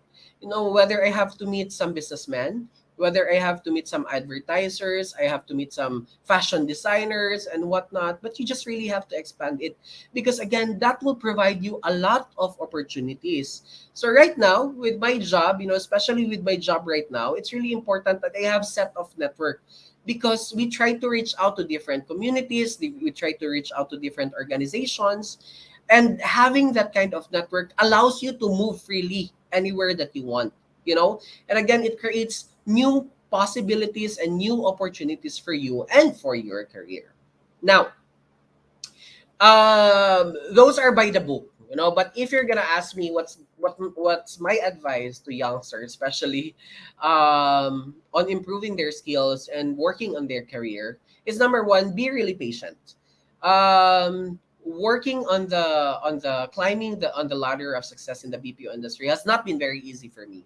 It has not been an overnight success. So you have to learn to be patient. Wait, God's perfect timing. Yun yung always, God's perfect timing talaga tayo always, no? And as I mentioned earlier, you have to listen to your mentors. Walang sasabihin yung mentors mo na ikakasama mo. It's always for your good. So you always have to listen to your mentors. Next is choose your inner circle. I think this is one thing that I've realized recently lang talaga, probably a year or 2 years ago, that you need to have your inner circle. You need to have a strong support system, because ito yung mga tao who will listen to you without judging you, and this will be the people who will save you in times that you will be down. In your darkest moments, eto yung mga tao na yun. So you have to choose your inner circle. So ngayon siguro, ang dami natin mga barkada dito, barkada doon. But as you grow old, naks, parang tanda ko na. But as you grow old, you learn to understand that you need to have that inner circle talaga. That has to be really strong. Understanding your purpose. Siguro right now that this will be really kind of vague for you guys, as you are still progressing, going out to the outside world, and advancing on your career probably. But understand your purpose on why you're doing the things that you're currently doing. Is it really something that you're passionate about? Because it's easy to do something and learn from it, but if you don't have the willingness to actually do it, it becomes the job much easier. So ang dami kong I met a lot of leaders actually who have failed in the chosen field that they have. And the reason why they failed is because they don't fully love what they're doing. And I keep on saying this. If you love what you're doing, it will love you back, and it will reward you with so many great things, actually endless great things. And lastly, I want you guys to explore, experiment, and have fun. But not the kind of experiment and have fun na iniisip nyo. Oh, di ba? But I want you guys to explore the different talents that you have. Experiment which fields you guys are more comfortable at. Maybe the course that you're taking right now, or maybe outside the field that you're taking right now. So you have to experiment. And again, it's all about acquiring these skills, and it's all about being successful in life. Kung saan kayo dadalhin, and have fun. We can be serious at life, yes. At work, yes. At our school, yes, we can be serious, but we need to have fun. Always loosen up and have fun, you know. And of course, whatever that it is, again, you have to follow what really makes you whole as a person, kumbaga, no? So there you go. I think I really talked so much, but I would like to really thank everyone. To Sir Kim Chua, to Miss Marie, thank you so much. And again, guys, just to promote, of course, you guys can visit jobs180.com, or you can type what jobs180.com/sagility if you'd like to know more about the organization, and if you'd like to search about the endless opportunities, the jobs that we have here in Sagility, Iloilo. And don't be afraid, nasa Iloilo na ako, so if you guys will be here, message me, beat me up, and I can give you a tour around Iloilo City. But yeah, that's all. Thank you so much, everyone, for listening.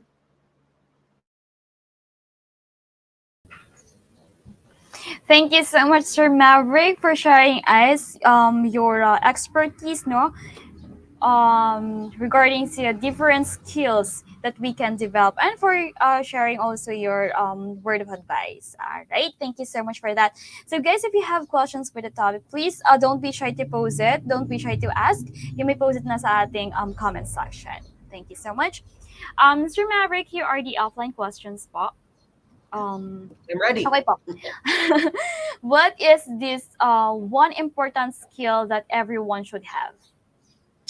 Oh, that's a really good question. But for me, I think the very important skill that everyone should have, and I think this is applicable in every work that you have, in every aspect in life, no, is the skill of dealing with people. It's people management, really. Nothing beats you how to deal with people properly, because sometimes, no, madali tayong madala with our emotions and whatnot, but if you have master how to deal with people, especially with people that you just recently met or whatnot, it becomes so much easier, and I think that becomes really a foundation and a venue for you to open up a lot of opportunities for you, a lot of doors that could open for you if you know how to manage people and managing the perception of the people around you. Thank you so much, sir. And next question po, what career skills are most valued by employers? Oh, career skills that are more valued by the employers. I've mentioned earlier about the different three different types of skills, right? Yes, sir. I think one really that's really being valued by the employer is your attitude. Really, the skills that you have based on your character, based on your attitude. That's really one thing that employers are looking into. And trust me when I say that during interview, it's something that's being assessed by the recruiters. No, there are specific questions that assesses your attributes, your character, and your attitude either towards work, either towards dealing with different people. So those are there. And again, it's something that employers would really value, because it also gives us a story on probably how long this person can stay with the company. Especially there are some companies who have very rigid goals, and so that defines it, right? That defines it. So having that and mastering that probably is something that your employers in the future will be really looking at. Thank you so much, Sir Maverick, for that. And yes, po, regarding to personal traits or attitude, what are the traits or the attitude we need to avoid kahit during interview ba yan or after na-hire ka na? Oh, you need to avoid attitudes that you need to avoid. I think during interviews, and this is based on experience, no, Yes, po. interviewing different managers, leaders. I think the attitudes that I have seen is whether they try to hide it or not. Simply, it shows how they are hesitant, with what they're applying for, right? Or with the skill that they think they have or they think that they don't have. And for me, that's really something that has to be improved on. No, that's really something that should be worked on. Kasi when you show this type of attitude, na parang you're hesitant towards what you're doing, or probably seems like you're unsure about what you're doing, or even with what you want to happen in the future. For me, it's always that it should be a long term, something that's long term. So if you don't have that specific long term goal, long term planning, then I don't think so. Why we are even talking about your career? Because that matters, along with your progression on a specific thing that you're doing, is that your goals, and that your employer or your leaders need to understand kung ano yung mga goals din na yun, right? So for me, I think that's something that you have to avoid. If you're unsure about something, don't do it. Just don't do it, because people would feel it that you're unsure. Again, you have to make sure that you love what you're doing, and it will love you back, and you will be rewarded with so many great things. So many great things. Thank you so much, sir. Sir, we have Thank you. questions here from Foundation U Guidance Center. Sure. What are the skills that are vital on landing a better career? I guess right now, again, before we even go to that and answering, what skills you have in landing a better career, again, you have really to identify and self-assess yourself. What skills do you already have right now, right? What are your current weaknesses? What are your current strengths? Because that will really determine on which career do you really want into. Because trust me, guys, whatever career that you have, whatever job that you go into, um, you will not be very good at first because nothing comes easy at first. Hindi madali really at first. So at first you will find it very difficult. But so long as again, I think that when your heart is there, when you put your passion in there, everything just becomes easy.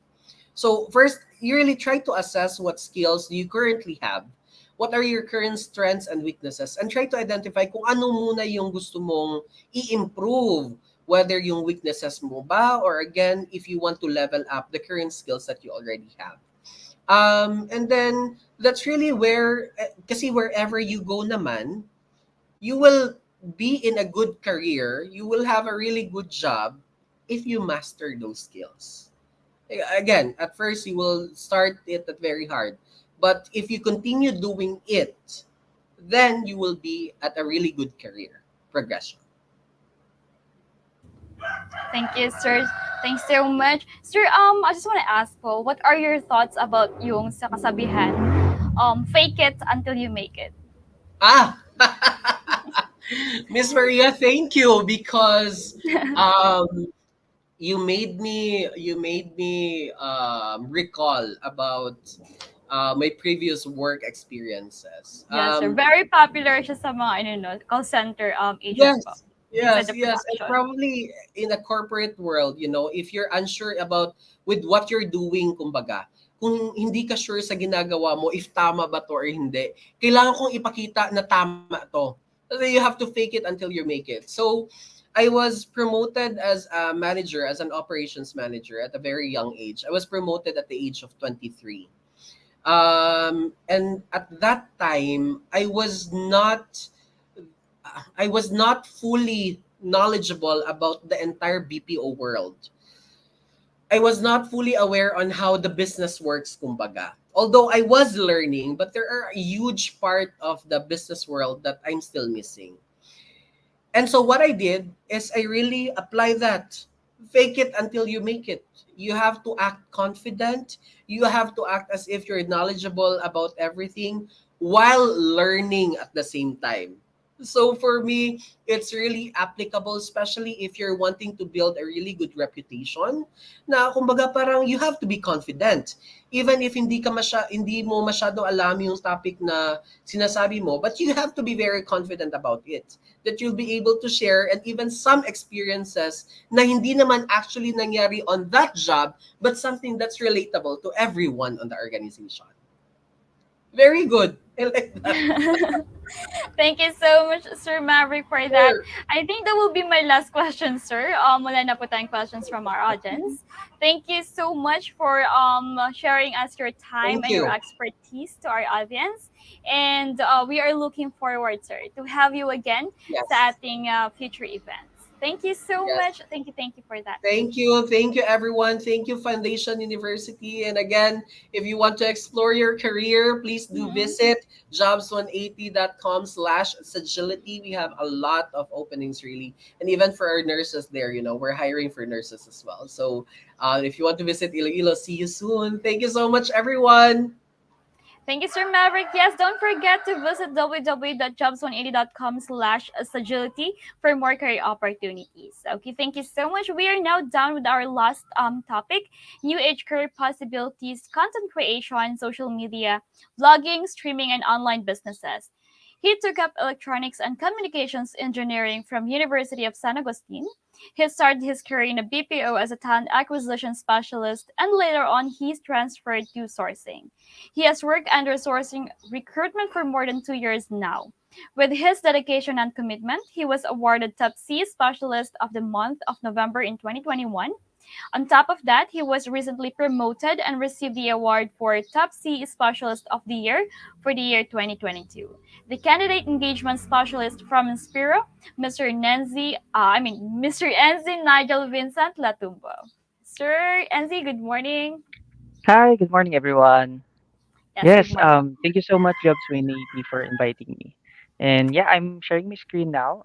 Yes, Can you sir, see your my screen screen? is up. Yes, well, Okay, I'll be right back after 20 minutes for your Q&A. Thank you so much. sure. Thank Good you, luck. Miss Maria. Okay, so again, guys, good morning. Anyway, so you've already heard the first topic. So right now, what I'll be sharing with you is the topic we're in new age career possibilities. So before moving to new age careers, first let's find out the real meaning of a career. So a career is a job or profession that one does for a longer period. If the work is not interesting and you are doing it to earn money, you will lose interest in it, which affects your growth at work. So when you choose a career, guys, think if you find it interesting or pick it only because of earning. The new age careers are a great combination of interesting work with high pay. Most of the career options that fall in this category needs at least what we call creativity. Unlike conventional careers like doctors, engineers, the new age careers demand something new and different. New age careers are something that has lots of potential and challenges. So you must be thinking about what new age careers are and why we discuss them. So, a Greek philosopher once said that change is the only constant, and his word applies to career options as well. The world of jobs and career changes with every decade, and we find some new interesting career options waiting for young talents to embrace them. Speeding technology is rapidly creating more career opportunities for young people. So, what are these new age career possibilities? First, we have here vloggers. So I'm pretty sure, guys, you are familiar with this one, vlogging.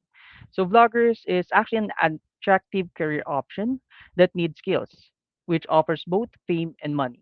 If you have expertise in niche, you can actually create channels on any video making platforms. For example, we have TikTok, Reels on Facebook, YouTube, and many more. So to be a successful blogger, I think one must be an expert in communicating with the audiences and also engage with them. So if you are a type of person who loves talking to people, then you are more likely to succeed in this kind of career.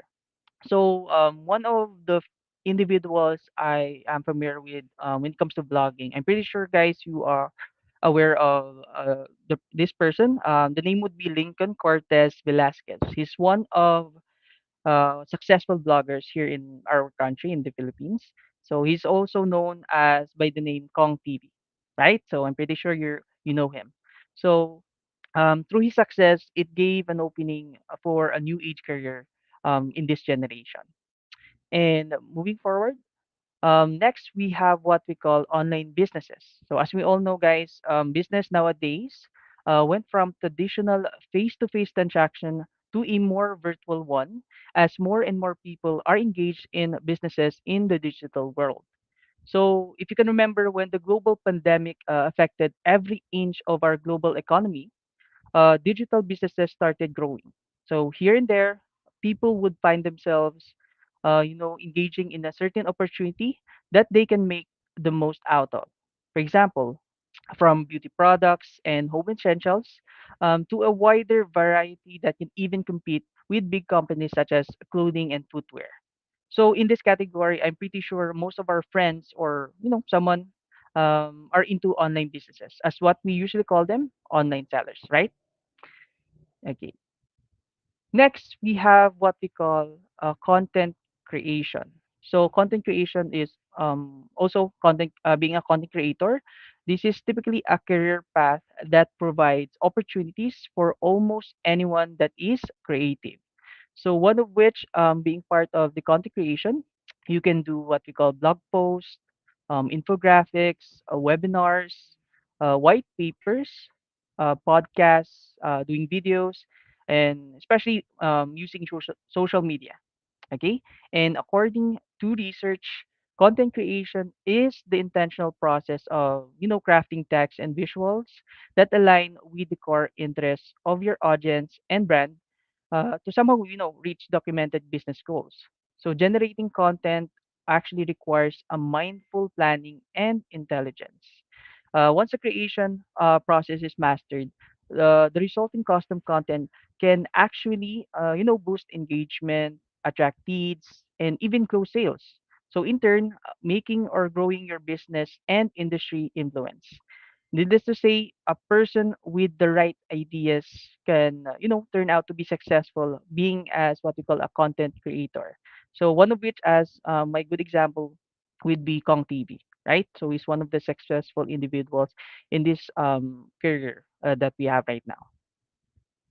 Next is what I'll be sharing you is I truly believe in this part. Nowadays, younger generation are pretty much aware and well informed about BPO. So this is the part where BPO sector comes in. So the new age career option. So let me share to you again what BPO is. So BPO stands for Business Process Outsourcing. So this is a delegation of tasks to an external workforce. So BPO has many advantages like, savings and process optimization. BPO company, for example, like us, Inspiro, typically provides one or more services, especially in healthcare and tech industries, which really rely heavily on BPO. So in this growing age of globalization, making career in BPO industry has become one of the preferred choices of the youngsters nowadays. So being the rapidly developing sector for information technology related services, the demand for efficient and educated manpower is rising high in the BPO sector. It offers an array of services like support, we have telemarketing, we have insurance, technical support, also data conversion, data entry, online research, etc. And which, by the way, guys, opens gates of bright future for the aspiring candidates. But although a BPO industry is, flourishing at fast pace in the country, there are certain things which an aspirant should understand before starting a career in BPO for a brighter prospect in the long run.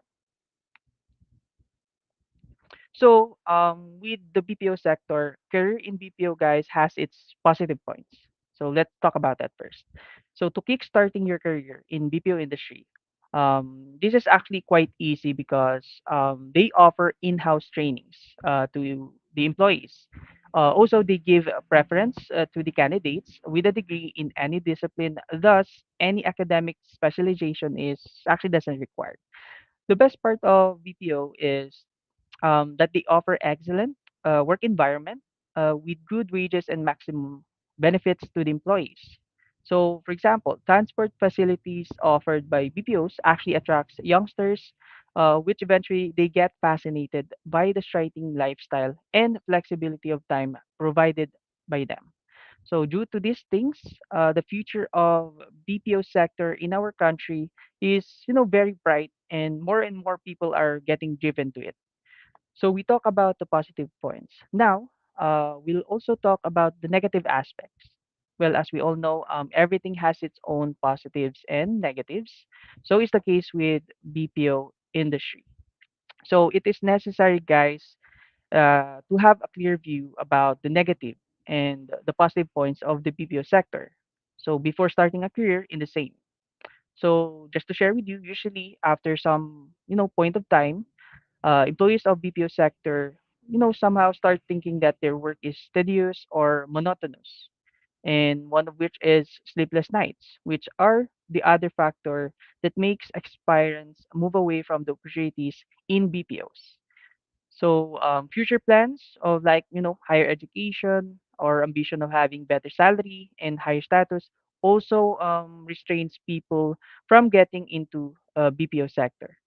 But again, no doubt that the BPOs are among the best employers that offer complete satisfaction to the employees in terms of job satisfaction, the compensation, company culture, work environment, growth, and even overall benefits and appraisal systems, etc.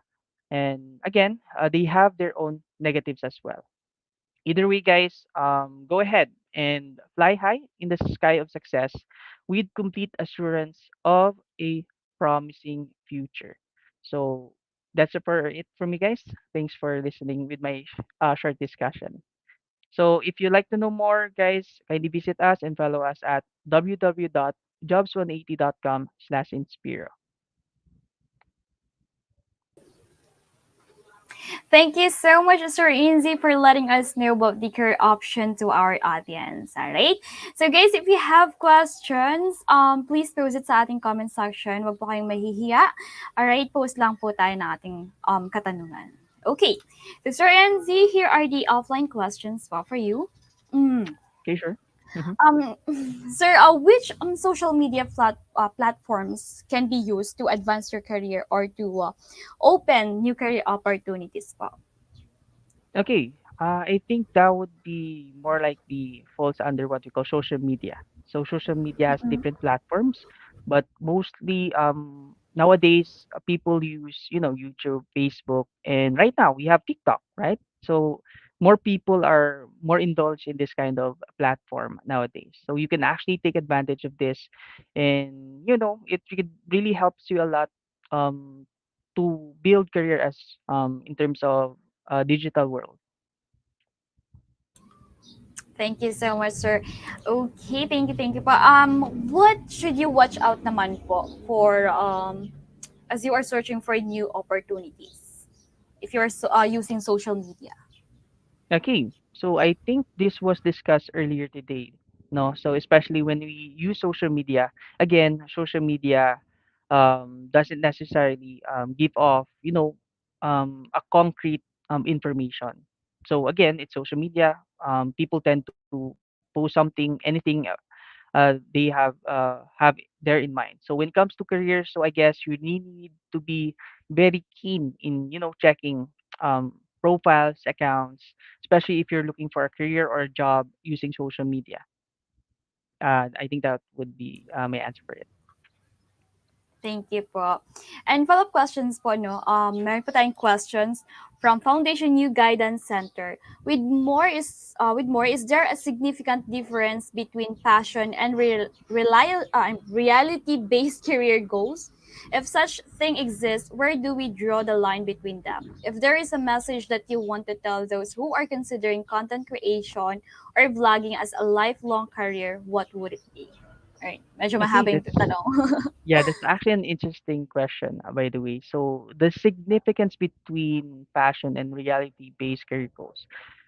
Okay, for that first question, I guess it all comes down on the trend that we have right now. So when you say reality-based career goals, this is more on the practical side when we decide to what career are we usually going to start. So I truly believe, again, with passion, it really helps a lot in guiding you on which career you wanted to start. And probably the significance between the passion and reality-based career goals is something to do on I guess with the skills that you have right now on what skills you wanted to develop further. And then if such things exist, for the question, where do we draw the line between them? Yeah, I guess that would be it. The skills that you have right now, what you are aiming to improve yourself. And then my message probably would be being confident about yourself. And it really helps a lot if you know exactly what you love on what you are doing at the same time, um, basing on, again, passion on what you love to do as well. So that would be a big help if ever you are planning to have a lifelong career in terms of, let's say, creation or part of vlogging as well. So that is being more confident about yourself. Thank you po, Sir Inzi. Sir, last question na lang po. So, how can we avoid fake news po in social media when we are looking for new career opportunities? Okay, so as much as possible, we need to be again knowledgeable.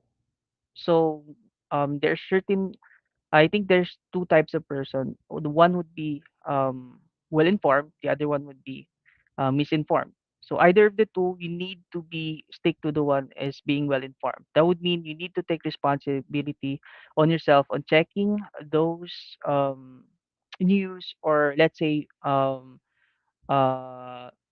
particularly those what you see on social media.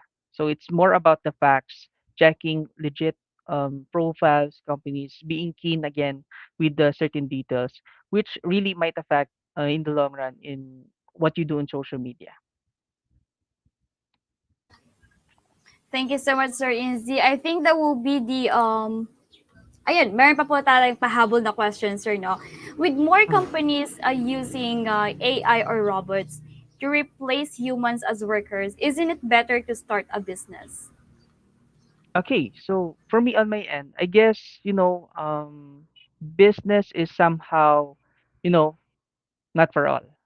So I guess with the AI robots you mentioned about replacing humans, I still believe in this generation, in this era, we are still more on doing the manual jobs. Yes, but then again, even though we do have technologies upgrading, still humans are still capable of doing something. And aside from starting a business, it all comes down on where to start. And probably my best advice is somehow to have an experience. Either you start with having a job, and then sooner or later, a business will still apply if you do plan to start a business. Thank you so much, Sir Inzy, for that answer. Yes, looking at the comment section right now, I think that will be our last question. Thank you so much for joining us today, and we are looking forward, Sir Inzy, to have you again to our next set of Yes, thank you so webinars. much, Thank you Miss so Maria, and for much. Jobs 180. So thank you so much, You're guys. welcome, Sir Inzy. Thank you, Pop. Yes, for more career opportunities with Inspiro, don't forget to visit www.jobs180.com/Inspiro. All right. So to our audience, thank you so much for staying. Hope you learned and enjoyed the session. If may tanong pa po kayo, please don't forget to send us a message sa aming Facebook. It's facebook.com/jobs180 or email us at info@jobs180.com. Okay, there you have it, guys. We are now done with the talk proper and successfully tackled all the topics assigned for today's session. Please do not forget to evaluate this event. Evaluation will be provided by your guidance center, and do note that the evaluation will serve as your attendance for today's session. Okay, and we would like to thank, by the way, each one of you guys for staying all throughout the event, and we hope that the webinar helps you be prepared in the world of work. And we would like to thank Foundation University for collaborating with Jobs 180, and we would like to thank also the following sponsors for being our corporate sponsors for this event. And you may check out their page for career opportunities. Just visit www.jobs180.com. Okay, and also you may watch out for the next set of webinars we are going to host for, and you may check out our Facebook page for the topics that we will be discussed, and you are welcome to join in on those sessions too. There you have it, guys. The program has finally concluded. This is your host, Maria Zaleo Mandam, and we will see you soon. Have a great morning, everyone. Ingat!